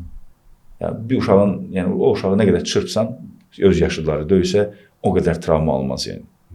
Yəni qaydar onu bir gün döyər məsəl üçün də, amma ataya bunu edə bilmədiyi üçün orada aldığı, orada ruhu əzildi, öldü o uşaq yəni orada. İndi o adam da, o uşaq da rəğmən sevgisini görsə valideyn də ora qaydar yəni, gələr ora sığınar. Gələr başını qoyar atasının, anasının sinəsinə, orada bir ağlayar. Orada o içini boşaldar. O istəmirmi qəbul olsun? O da istəyir. İstəməyən, bunun fərqində olmayan, bunun şuurunda olmayan uşaqlar da var. Valideyn pul tökür, heç döyməyəcək də, söyməyəcək də, heç o uşaq canına da qəsd eləməyəcək. Amma oxumaq da istəmir, oxumağın şuurunda deyil. Burada da baxmaq lazım, biz o uşağa oxumağı sevdirmək üçün neynədik yəni? Yəni sadəcə gətirib qabağına qoymaqla, alıb verməklə bitmir də. Bitmir axı, bizdə də bitməmişdi. Yenə bizim anlayacağımız, valideynlərin ya yetişkinlərin anlayacağı bir nümunəni vermək istəyirəm ki, daha yaxşı anlaşılsın ki, mənə deməsinlər ki, kök danışırsan, bəs başqa nə etməliyəm? Sən uşaq olanda o yetirdimi? Yetmirdi. Ya atadan, anadan qorxub oxuyurduq, ya müəllimimizi çox sevib oxuyurduq, ya da o fizikaya marağımız olduğu üçün, ya da işte hansısa fənnə marağımız olduğu üçün oxuyurduq. Bədən təbii dərsini sevməyən var idi? Yoxdur. Hamı sevir, qızda olan hamı sevirdi yəni. Çünki rahatsan, sərbəstsən, düzdür. Bədən təbii dərsini yeni riyaziyyat keçən müəllimləri çox dəstəkləmişik, çox alqışlamışıq cəmiyyət olaraq. Halbuki yəni eləməməliyik. Valideyn gəlib orada bəlkə də şikayət etməliyik ki, müəllim, zəhmət olmasa mənim övladımın dərsində qoyun bədən təbii dərsini uşaq qaçsın. Qoyun voleybol oynasın, qoyun tullanmağı öyrənsin. İnansınız biz düşərgələrdə idman ediriksə, əl idmanı, əyilə bilmir, bax, çömələ bilməyən uşaqlar var, bax, yeminlə deyirəm yəni, abartmıram. 7-də, 8-də oxuyan oğlan uşağı, indi fiziki gücü daha çox oğlanlardan gözləyir. Əlbəttə ki, qızlarda da olmalıdır, hər ikisi də yaşlanır, fiziki güc hər kəsə lazımdır, çömələ bilmir. Mən çiynindən belə basıram ki, çöməl bala, bir də bu dizlər qatlanmayıb mı? Yəni ona görə bu onun da o bədən təbii dərsinin də yerində keçirilməsi lazımdır. Yəni uşaq bilsə ki, o valideyn onu sevgi ilə qucaqlayacaq, ora qayıdar. Amma yenə deyirəm, o uşaq dərsi niyə oxumura baxmaq lazımdır. Oxumağı niyə sevmirə baxmaq lazımdır. Yəni məktəbdəki dərsi, məktəbə getməyi niyə sevmirə baxmaq lazımdır. Bəlkə haqlıdır uşaq ki, məncə haqlıdır hardasa. Yəni biz məsələn 8-ci sinifdə valideyn gəlir ki, müəllim, bu günə kimi uşaq oxumayıb, nə edə bilərik? Deyirəm, hə, şimdi bir dənə sehirli çubuğum var, götürüm, vurum, düzələcək yəni. Olmur axı bunu. Yəni 8-ə qədər yəni oxumayan uşaq, o oxuma disiplini də yoxdur uşağın. Yəni yarım saat otura bilmir. Bu da önəmli bir şeydir. Disiplini yoxdur. Yəni uşaq oturub yarım saat dərs oxuya bilmir. Və beyin artıq o, beyin nə vaxt inkişaf edir? Davamlı öyrənəndə neyronlar artır və s. və s. Davamlı yeni bir challenge-dan, yeni bir çətinlikdən üzləşəndə beyin inkişaf edir. Düzdür? 8-ci sinifə qədər uşaq heç bir çətinlikdən məşğul olmayıb yəni. Əgər bir övlad məsələn onun üçün oxumaq təbii ki, beyin hamıda eyni deyil. O uşaq üçün oxumaq çətindirsə və oxumaqdan artıq bu çətinlik onu bezdirirsə, ata və ya ana o necə yanaşmalıdır? Oxumağının üstündə durmalıdırmı, yoxsa necə? Belə bir yanaşma var, deyir ki, biz uşaq məsəl üçün riyaziyyatdan zəif, ədəbiyyatdan güclüdürsə, riyaziyyat müəllimin yanına qoyuruq. Qərbdə, qüsursuz qərbdə, ədəbiyyatdan güclüdür, riyaziyyatdan zəifdirsə, ədəbiyyat hazırlığına qoyurlar ki, biraz daha yaxşı olsun. Bu yanaşma ola bilər, amma qəbullanmaq lazımdır ki, məsəl üçün mənim övladım 700 toplaya bilməyəcək bal, 600 bal da toplaya bilməyəcək. Niyə? İşte bugünə qədər olan boşluqlardan. Sizin xarici hazırlaşanda SAT və IELTS imtahanları var deyək ki, yəni valideyn elə bilir ki, 9-cu sinifdə gətirəcək, sıfırdır uşağın ingiliscəsi, öyrənəcək ingiliscə və gelib, yəni 9-da başlayan uşaq əgər sıfır ingiliscə ilə başlayırsa, çox çətindir onun gelib uğurlu bir nəticə vermək, ya da 10-cu sinifdə başlayırsa, ümumiyyətlə, ehtimal çox azalır. Çünki uşağın həm də mütaliəsi olmalıdır ingiliscə, ümumiyyətlə, kitab oxumalıdır. Lap, deyək ki, 9-cu sinifdə başladı, ingilisini çatdırdı ki, çox çətindir. Amma altdan heç bir mütaliəsi yoxdursa, uşağın oxuyub analiz eləmə qabiliyyəti yoxdursa, onu çatdıra bilməyəcək. Yəni, sual oxuyub sual anlamayacaq. İngiliscəsi düzəlsə də. Bizə məsəl üçün gəlir SAT ya da IELTS hazırlıqlarına gələn uşaqlar olur. Özəl məktəbdən gəlir. İngiliscəsi məndən də yaxşı danışır yeri gəlsə. Amma imtahanda eyni uğuru göstərə bilmir. Niyə? Çünki sadəcə quru bir ingiliscəsi var. Mütaliə yoxdur. Valideyn də anlaya bilmir ki, bu uşaq bu qədər ingiliscə ilə necə onu edə bilmir. Çünki mütaliə yoxdur. Yəni, sualı oxuyub sualı anlamır. Oxuduğu teksti anlamır. Yəni, beyin o analizə, o analiz eləməyə, oxuduğundan nəticə çıxartmağa vərdişli deyil. Ona görə biraz o uşağın oxumama tərəfini ya da oxumaq həvəsinin olmamağını axtarmaq lazım. Görəsən niyyədir. Okey, hər nə isə keçdi artıq. Əgər yüksək bal toplaya bilməyəcək, istədiyi ixtisasa gedə bilməyəcəksə, biz valideyn istədiyi ixtisasa gedə bilməyəcəksə, peşə qabiliyyəti qazandırmaq lazımdır. Yəni, bugün hansı peşə sahibi var ki, adını çəkə bilək. Bu peşədə yaxşı pul yoxdur. Var elə çəkə biləcək. Məsəl üçün, elə usta var ki, taxta ustası, dəmir ustası, maşın ustası, mən MD universitet bitirənlərdən çox daha yaxşı pul qazanır. Əgər ölçü puldursa. Yəni, 2-3 dənə amil ola bilər. Yaxşı pul qazanmaq, iş tapmaq, xoşbəxt olmaq, yəni sevdiyi işi görməsi və s. Yəni, bunların hamısı az qala hər peşədə var. Yəni, məsəl üçün, hər həkim çox pul qazanır mı? Yox. Heç fikirləşmədən yox. Məsələn, mənim böyrəmi ağrırsa, mən birbaşa gedib hansısa bir uroloqun qapısını döyməyəcəm, yəni araşdırma eləyəcəm, bəlkə bir dənə post yazacağam. Tanıdığınız yaxşı həkim varmı və s. andaman elətdirəcəm ki, hə bu yaxşıdır. Ondan sonra gedəcəm. Bu deməkdir ki, hər bölək həkimi yaxşı pul qazanmır yəni. Kim ki yaxşıdır, o zaman yaxşı qazanır. Amma elə şəhərdə elə bir ayaqqabı ustaları var ki, sən ayaqqabın 1000 manatdan aşağı deyilsə, heç ona baxmırdı yəni. Belə bir yerlər var yəni. Yəni onu əlbəttə bəzi peşələr var ki, onlar təbiətən çox pul qazanır, sözsüz ki. Bu da normal bir şeydir, bu olmalıdır artıq. Hər kəs eyni qədər qazanmalı deyil, qazana bilməz, belə deyək. Amma o birinci pilləyə pulu da qoysaq, xoşbəxtliyi də qoysaq, nəyi də qoysaq, bu hər peşə ilə mümkündür. Yəni bunu bilməlidir valideyn. Çünki boşluğu buraxmışıqsa uşaqdakı oxuma həvəsində, oxuma disiplinində, heç olmasa artıq növbəti addımlarda daha belə bir peşəkar yanaşaq. Hamımız peşəkarmıyıq? Deyilik. O zaman nə etməliyik? Peşəkara getməliyik. Və bugün get-gedə o peşəkarlar artır. Elə mərkəzlər var ki, uşağın ixtisas seçimi ilə bağlı xidmət göstərirlər. Fərdlər var bu işi görən, ixtisas seçimi ilə bağlı deyək belə xidmət göstərirlər. Onlara müraciət etmək lazımdır. Psixoloji travma deyilən bir söz var. Məsələn, mən 82-ci il təvəllüdəm. Bizim Rusiyada pokoleniya, bizdən sonraki 90-lara qədər olan pokoleniyanın və məndən böyüklərin də təbii ki, dövrü, böyüdüyümüz dövr, valideynlərimizin psixologiyası, ətraf mühitin psixologiyası təsiri fərqlidir. İndi təbii ki, tamam fərqlidir.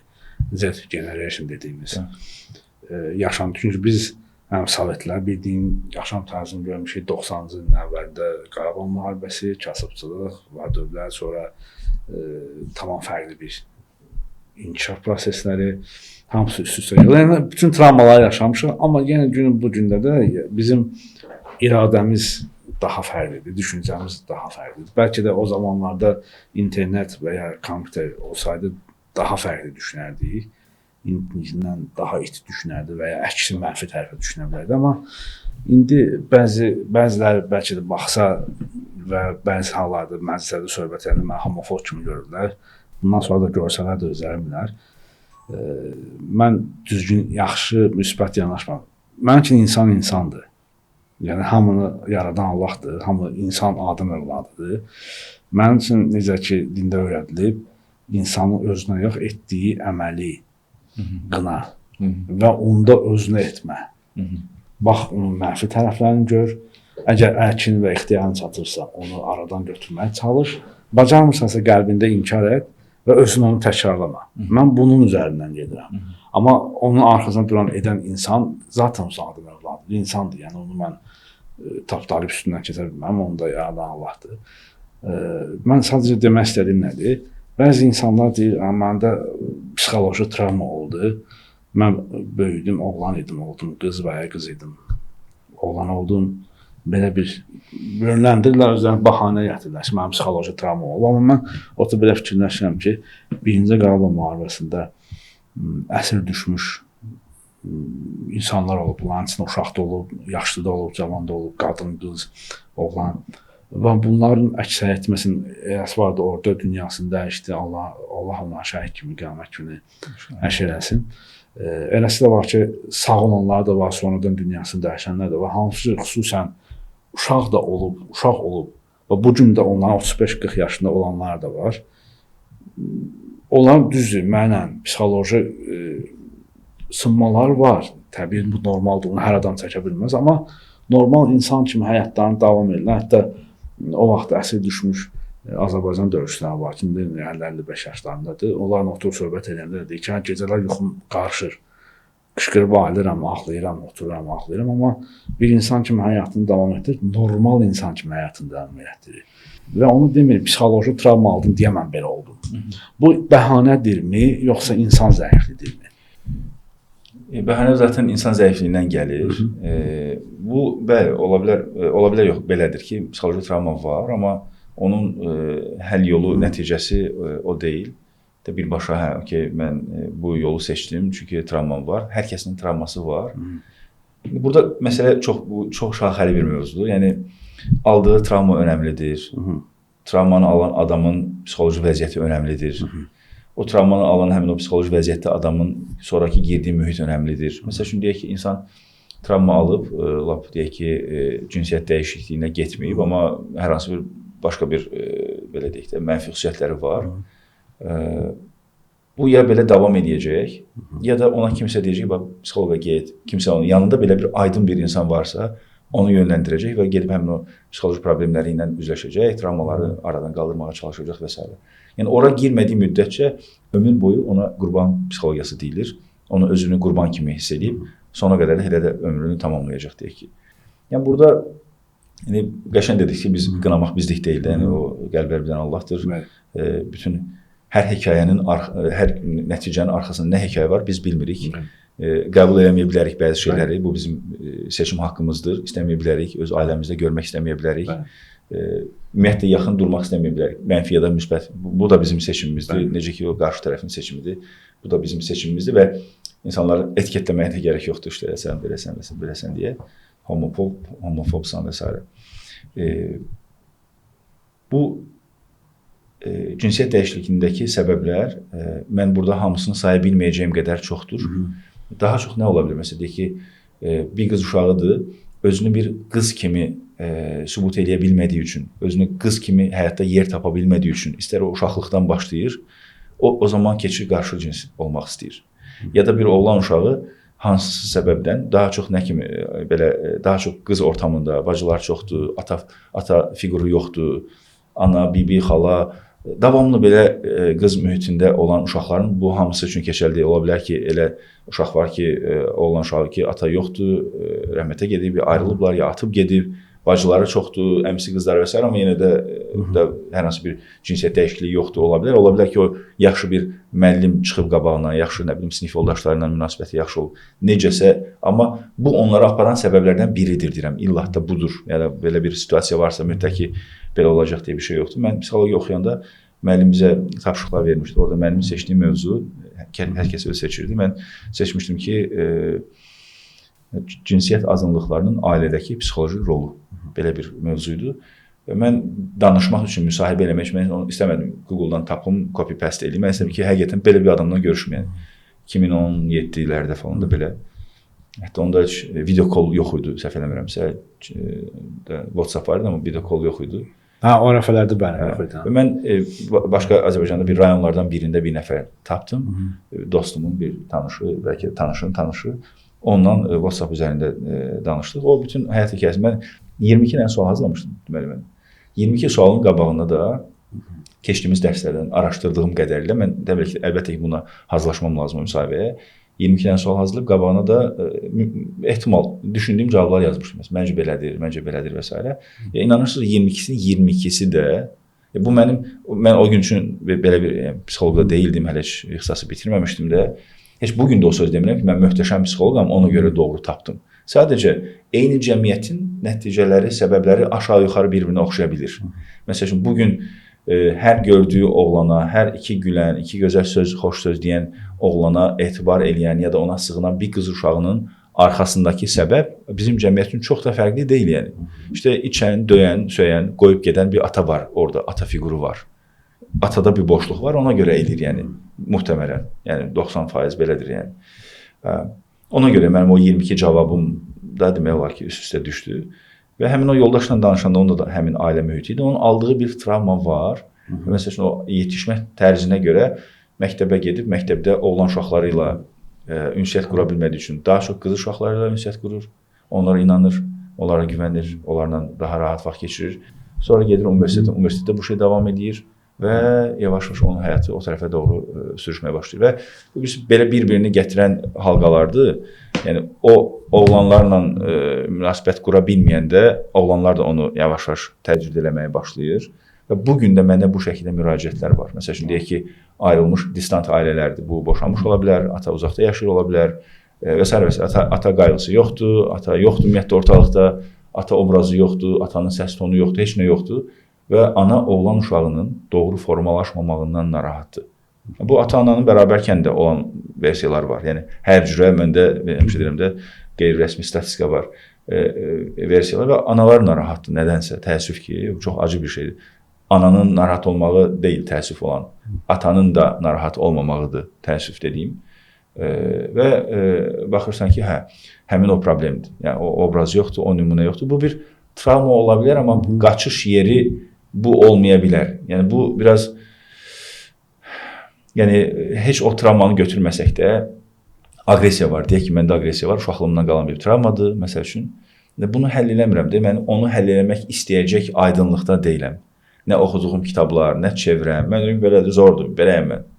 Bir balaca eşələsə deyim ki, mənim travmam var. Tamam da travmam var, amma bunu həll edə bilərsən də. Amma hər bu travması olan da onu eləmir. Yəni sadəcə cinsiyyət dəyişikliyi eləyən insanlar deyil. Digər travması olan insanlar da eləmir. Amma o sualınızın özündə şey var. Yəni bu gerçəkdən travmadırmı yoxsa bəhanədirmi? Travma olmağı yalan deyil, bəhanə deyil. Amma onun üstünə getməmə bu bir bəhanə ola bilər. Bəziləri hətta bunu təəssüf ki, deyəcək, yəni bugün də reallıqdır bu. Bəziləri bunu pul qazanma yolu kimi də istifadə edir. Bunu artıq bir var ki, yaxşı cinsiyyətin dəyişilməsi niyə bunu pul qazanmaq üçün istifadə edirsən? Yəni bu da başqa bir şeydirmi? İndi ola bilər ona da bir başqa bəhanə tapa bilər ki, mən bu halda iş tapa bilmirəm deyəcək və s. Amma bu xarakter boşluğudur da. Yəni bunu cinsiyyət dəyişdirmədən də sən özünü bir məta kimi istifadə edirsənsə, pul qazanmaq kimi istifadə edirsənsə bədənini, buna travma yox, xaraktersizlik demək lazımdır. Çünki belə məsələn baxırıq, yəni mən sosial şəbəkələrdən demək olar ki, nadir hallarda istifadə edirəm. İstifadə etdiyim müddətdə yalnız işimlə bağlıdır. Məsələn, bir interyer dizayner olaraq. İşlərimi orada yerləşdirirəm və ya işimlə bağlı məlumatları oradan götürürəm. Bəzi hallarda daxil olduqda, məsəl üçün, yəni deyirəm, mən hər bir insanı yəni Allahın yaratdığı bir qul kimi baxıram, amma etdiyi əməlləri inkar edirəm. Onların da həmçinin elədiyi əməlləri mən heç vaxt qəbul etməmişəm. Çox böyük ehtimal ki, bundan sonra da qəbul edən deyiləm. Amma onların bir çoxu yəni dediyim sosial şəbəkələrə daxil olan kimi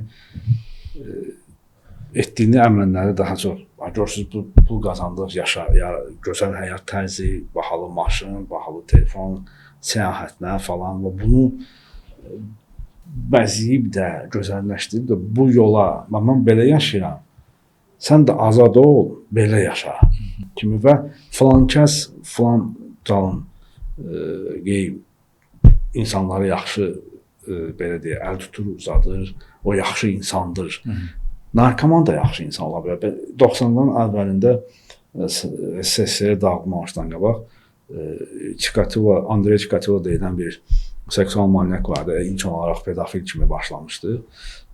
Sonralar artıq qadınları döndürürdü, kişiləri döndürürdü. Sonra onun başladı ətləri yeməyə falan kimi. O insanı dindirsəydi, onun cinayətləri üzə çıxmamışdan qabaq, etdiyi əməli üzə çıxmamışdan qabaq, qonşulardan və iş yoldaşlarından sorsaydı, o deyəcəkdi ki, o çox gözəl kommunist idi, işini çox gözəl görürdü, ədalətli və doğru danışan insan idi.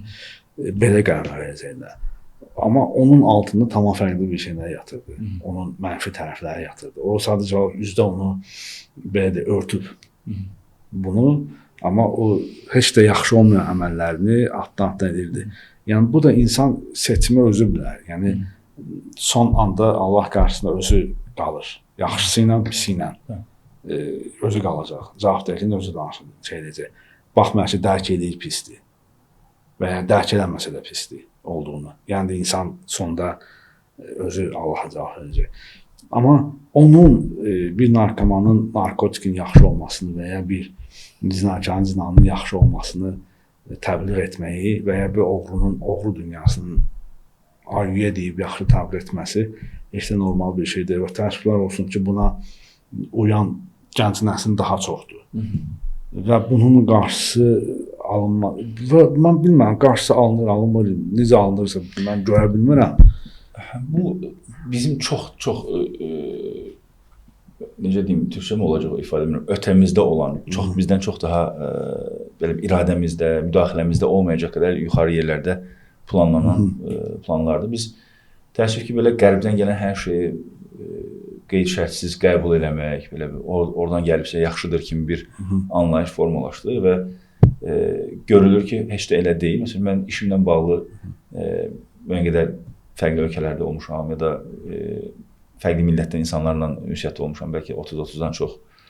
Və mən baxıram ki, onlar heç də övlad yetişdirməkdə o qədər də bizə göstərilən, o Hollywood filmlərində göstərilən qədər rahat və insanlar deyirlər. Yəni onların o qoyduqları 18 yaşına qədər qoyduqları qaydalar bizimkindən çox daha qatıdır. Ona görə 18-dən sonra rahat buraxa bilirlər. Məsələn, ən çox bizə deyilən şey nədir? Məsələn, nə bilim, İngiltərədə ailələr 18 yaşdan sonraki uşaqlar deyir ki, ya başqa öz evinə çıx, ya da bu qaldığın otağın kirasını ver. Çünki o uşağını 18 yaşından sonra çıxıb gedib öz evini tuta biləcək, pulunu qazana biləcək qabiliyyətdə yetişdiribdir deyə onu deyir. Yoxsa uşağına qəsd eləmək üçün yox. Həm müəyyən qədər fərqlərimiz var, o inkar eləməyəcəyik və yaxşı ki də var. Yəni bizim ailə bağlarımız, ana-ata məsuliyyətimiz və s. İfratı da var, tefriti də var, normalı da var sözsüz ki və bunlar fərqlənəcək. Amma qaldı ki, yəni o aşılanmağa siz demiş, mən də sosial şəbəkədən əlbəttə ki, istifadə edirəm. Bu işim gərək istifadə eləməliyəm. Orada görürsən ki, bu məqsədli, planlı şəkildə istifadə olunur, təbliğat aparılır. Çünki insanlara xoşbəxtlik satmaq üçün nə etmək lazımdır? Birinci əllərindəki xoşbəxtliyi almaq lazımdır. Öncə onları bədbəxt eləmək lazımdır. Məhv eləmək lazımdır həyatlarını. Ondan sonra xoşbəxtlik satmaq lazımdır. Yəni bu dəqiqə kapitalizmin ən çox elədiyi şey nədir? Bizə lazım olmayanları da satmaqdır yəni. Bizə lazım olmayanları satdıqca onlar daha çox zəngin olur. Biz də heç cürə lazım olmayan şey aldığımız üçün biz də bir türlü xoşbəxt ola bilmirik yəni. Bizi bir tərəfdən bədbəxt eləyir, bir tərəfdən xoşbəxt eləməyə çalışır, satır. Onu sata bilsin deyə başımıza, məsəl üçün o cinsiyyət dəyişdirməklə bağlı bu bir sənaye deyən. Milyardlar dönür orada. Milyardlar dönür. Məsələn, bu gözlə baxanda sən anlayırsan ki, bu niyə cinsiyyət dəyişdirmə əməliyyatları da niyə var? Niyə insanlar? Onların heç marağında deyil filan kəsin azadlığı. Onların onu sövq eləməsi, məsələn, bugün o xəstəlikdir kimi adı ilə deyilməsinin də səbəbi odur, yəni ki, xəstəlikdir, yəni ona toxunmayın. Yəni o dəyişə biləcək bir şey deyil. Onun travması deyil, üzərində işləmək olmaz. Çünki bu xəstəlikdir. Və ağzını açıb, məsələn, bu xəstəlik deyil deyən bir Hollywood ulduzu artıq filmlərə çəkilmir. Bunu deyən bilməm hansısa şirkətin CEO-sunun səhmləri düşür. Çünki o güc o qədər güclüdür. Burada biz o gücü dəyişəsi, o sistemi dəyişəsi deyilik. Həm mən öz üzərimə düşən nədir? Mən özümlə məşğul olmalıyam. Bir dənə övladım var, onunla məşğul olmalıyam. Dostuma deməliyəm, tanışıma deməliyəm. Bu yaxın çevrə. Mən yaxın çevrəm eləsəm biri 10-15 nəfər edir. Sizin yaxın çevrəniz biri 10-15 nəfər edir. Yəni o böyük oyunlar da elə başlayıb zaten. Bu Epsteynlər çıxdı məsələn. Yəni bizim malalamağa çalışdığımız, bizim, yəni bəlkə də içimizdən kimsə də çıxacaq ki, yox, əslində Epsteyn niyyəti. Yəni onlardan çox biz malalayırıq yəni. Niyə də yəni? Və mən bu kimi şeylərin, bayaq siz də çox o məsafəni saxlamağa çalışdınız, balansınızı, yəni mövqeyinizi göstərərkən ki, mənim kimdən seçim yoxdur, mən qəbul eləmirəm. Net mən buna qarşıyam, mən də eləyəm, mən bunu açıqdan ifadə edirəm ki, mən buna qarşıyam. Amma olabildiyincə qarşıyam. Bəli. Bu mənim həm inancımdır, dəyərlərimdir və mən kiminsə xətrinə, dəyərlərimdən, inancımdan güzəştə gedə bilmirəm. %100 budur. Yəni 1% yox. Sən nə edirsən, mən onu qarışmaram. Kömək istərsənsə kömək etməyə çalışaram. Bacardığım qədəri, o ayrı məsələ. Amma mən təbliğ olunub, mənim ailəmə bunun bulaşmasını istəmərəm və mən həmişə bu mövzulara çox girməməyə çalışıram. Nəyə mübahisəyə girməməyə çalışıram. Əlbəttə ki, maarifləndirmək məqsədli ki, sual soruşursunuz, əlbəttə ki, cavab verəcəm. Ən sonda dediyim şey olur ki, əgər sən bu həyatı yaxşı, doğru bilirsənsə, sən onu yaşa. Səni o həyatda uğurlar. Əgər xoşbəxt olacaqsansa, ədalətli olan nədir? Məsəl üçün, mən öz övladıma rəva bilmədiyimi, başqasının övladına rəva bilməməliyəm, düzdür? Məsələn, düşünün, mən sizə valideyn kimi deyirəm ki, narahat olmayın, buraxın uşağınız cinsiyyət dəyişdirmək istəyir, cinsiyyət dəyişdirsin. Qalib soruşur, sən istəyirsən övladını, mən deyim, yox, net, fikirləşməyəcəm bunu. İstəmədiyin şey başqasına niyə tövsiyə edirsən ya da rahat, hardandır bu rahatlıq? Başqasının övladı olduğu üçündürmü yəni? Ona görə bu məsələ biraz o gözdən baxmaq. Biz nədənsə qərbi həmişə təmizə çıxartmağa çalışırıq. Yəni onların o reklam videoları, məsəl üçün qadın hüquqları deyəndə nədənsə hələ də feministlər gəlib o mövzuya çatmayıblar ki, qadının bir məta kimi istifadə olunması. Niyə filan şeyin reklamında, niyə motosiklet reklamında açıq-saçıq bir qadın olmalıdır? Niyə? Yəni bu açıq deyil. Yəni mən motosiklet sürən bir kişini, motosikleti daha çox kişilər sürür, daha belə bir sərt, daha belə bir kobud bir şeydir. Ya da tır reklamında ya. Yəni o tır reklamında niyə olmalıdır? Heç bir adəti yoxdur yəni. Yoxdur. Yəni demək ki, mən İzmirdəki fuar ərazisi Avropadakı ən böyüklərindən biri ilə böyük bir fuar ərazisi var idi. Maşın və motosiklet şeylərində, fuarlarında gedirdim. Motosiklet çox sevirəm, həm də sürürəm hal-hazırda. Sonra bir dəfə belə bir feminizmlə bağlı bir konferans oldu bizim universitetdə. Mən əlimi qaldırdım, nəsə mikrofon çatmadı, səhnəyə qədər çıxmalı oldu. Mən dedim ki, bir neçə gün əvvəl getmişdim fuara. Mən anlamadım tam olaraq o motosiklet fuarı idi, sərgisi idi, yoxsa qadın sərgisi idi. Mən tam onu anlaya bilmədim. Niyə siz bu mövzuya çatmırsınız heç? niyə hər dəfə başqa yerlərdə itiririk? Niyə ailənin içində itiririk bu mövzuları? Orada da itirməyək. Qadınların hüquqlarını itirməyək zaten. Ki İslam olaraq mənə elə gəlir ki, dünya üzərindəki ən duyğu düşüncələrdən ən güclüsüdür ki, qadına haqq verən, hüquq verən. Amma nədənsə oralara çatılmır. Yəni biz qərbi davamlı malalamağa çalışırıq. Yəni davamlı əslində onu elə eləməmişlər, azadlıq üçün eləyirdilər. Nəsə, amma hələ də elədik. Onların dediklərini hər şeyi elədik. Malaladığımız hər şeyi həyatımızda tətbiq elədik, amma gəlib çatmadıq. Mən demirəm yəni o şəkildə geyinən xoşbəxt deyildir. Bu şəkildə geyinən xoşbəxtdir.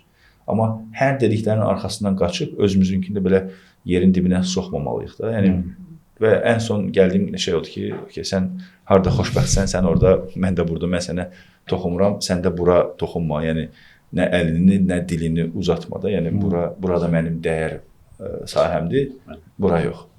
Azadlıq və xoşbəxtlik sözləri altında, yəni aparılan oyunda belə deyəm. Mən məsələn, yəni deyirəm, kimsə öz ailəsinə göz yumursa özü bilər.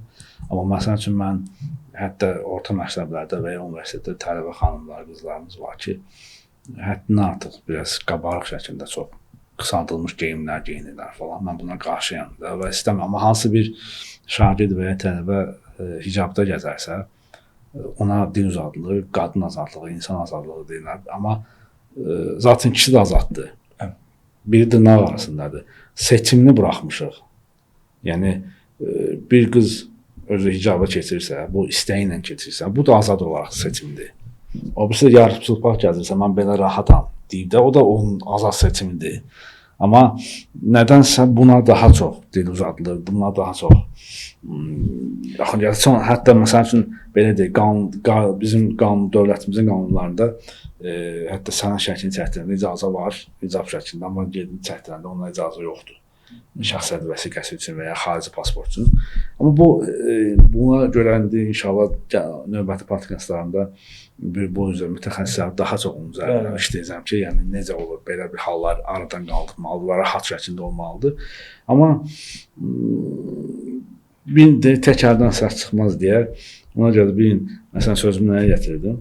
Hərdən, məsələn, bir dəfə oğlum 7-ci sinifdə oxuyan vaxtları, artıq sinfi qutaran vaxtlarını, valideyn iclasları olmuşdu və yoldaşım gedəndə orada demişlər ki, oğlunuz o 7-ni qutarana qədər sinif kom idi də, belə deyək. Demişlər, gəl müəyyən məbləğ verərsiniz, 8-ci sinifdən də davam olaraq sinif kom olar və ona fəxri fərman verərik.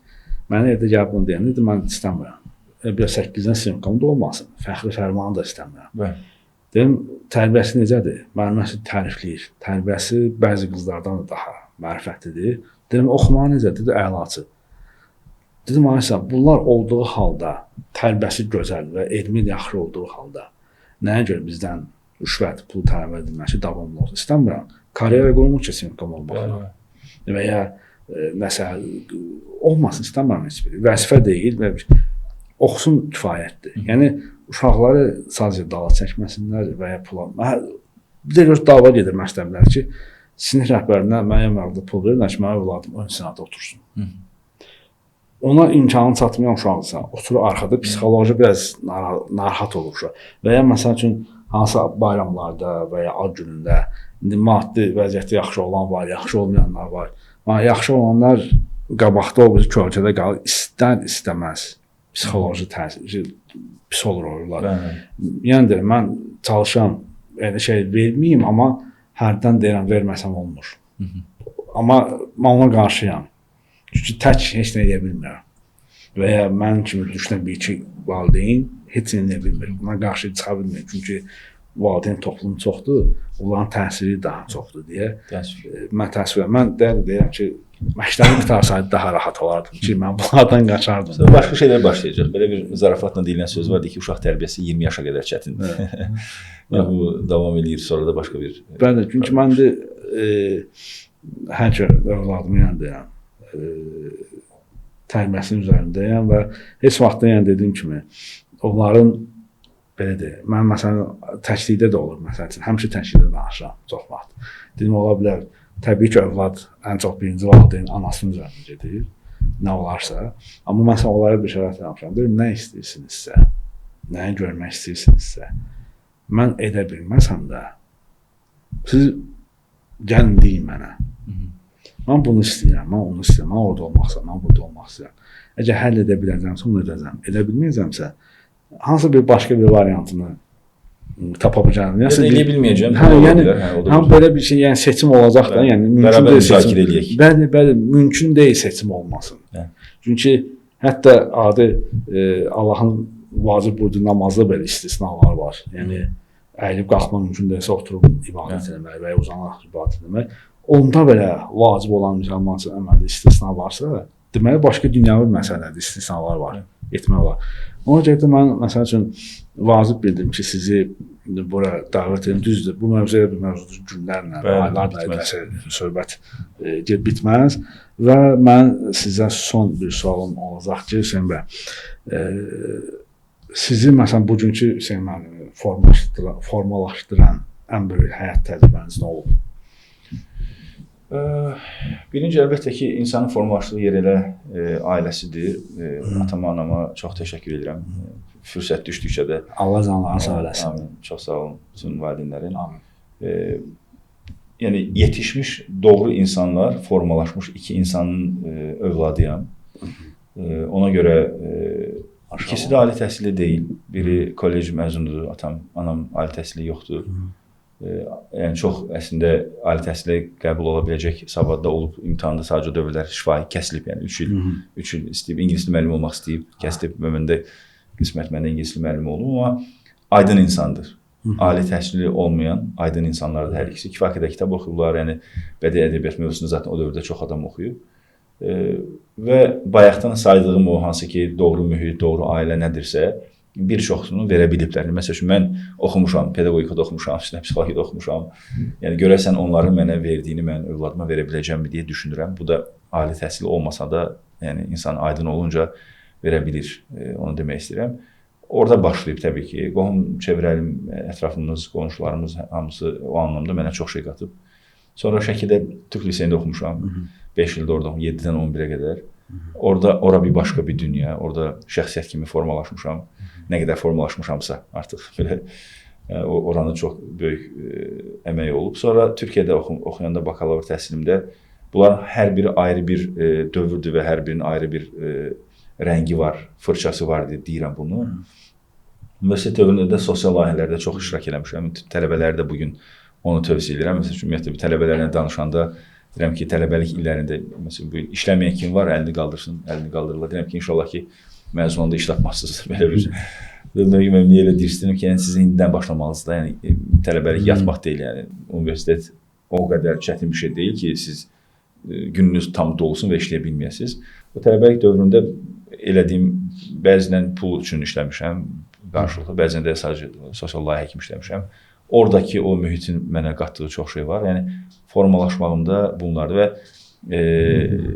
çox zənginəm hansı mövzuda, dost çevrəsi mövzusunda çox yaxşı insanlar, çox yaxşı insanlar tanıyıram və həyatda ən sevdiyim şeylərdən birisi, bəlkə də buna hobi deyə bilərəm artıq, yaxşı insanları bir-birindən tanış etmək. Məsələn, deyirəm ki, sizi falan kəslə tanış edəcəm. Tanış edeyim ki, o yaxşı bağlar daha da artsın, güclənsin deyə. Belə, yəni məni maraqlı bir sual idi. Məni formalaşdıran, nə qədər formalaşmışam bilmirəm. Amma mənə qatqısı olan, mənə töhfəsi olan, fırçası olan mühitlər bunlar idi. Yəni. Çox sağ olun, dəvətimi qəbul etdiniz. Minnətdaram sizə. Allah sizdən razı olsun. Dəvətə görə, belə bir cəhdə görə bayaq da qəşəng dediniz ki, tək olmur, tək əldən səs çıxmır. Sizin bir podkastınız, bizim bir podkastımız, bizim bir videomuz, o bu dərkən ümid edirəm ki, istədiyimiz cəmiyyətə çatmaq üçün belə yatmaqla olmaz, sadəcə istəməklə heç olmaz.